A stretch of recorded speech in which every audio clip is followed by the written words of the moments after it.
Hi, this is Tammy from Michael's Consignment Shop on Madison Avenue in New York City, and we're here to talk a little bit more about how to spot a fake Louis Vuitton bag. One thing to look for with all luxury bags is to make sure that the craftsmanship is absolutely perfect. So these brands take great pride in their product. I've said this before, I'll say it again. So you're gonna make sure that everything is done perfectly. Let's look at the stitching, for example. Louis Vuitton uses a spiral technique in its stitching, which means that every single stitch is even in length and every single stitch is precise. The thread on a Louis Vuitton bag doesn't typically fray. So if you're looking at a bag where the stitching is sort of all frayed and coming apart, you're probably looking at a fake bag.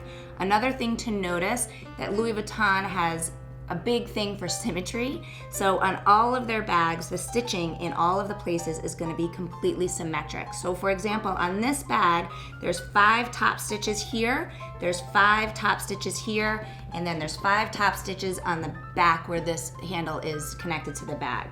On every single bag that's just like this one, you're gonna find those same 5 stitches on the top. So if you're looking at a bag that these aren't exactly even and equal, you're probably looking at a fake.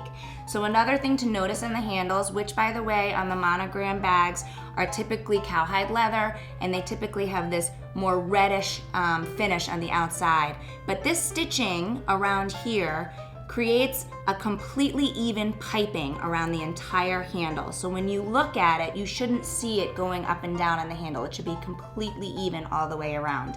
And when Louis Vuitton finishes their bags, they always finish with almost this back stitch that's really nice and tight so that nothing can come off or frayed.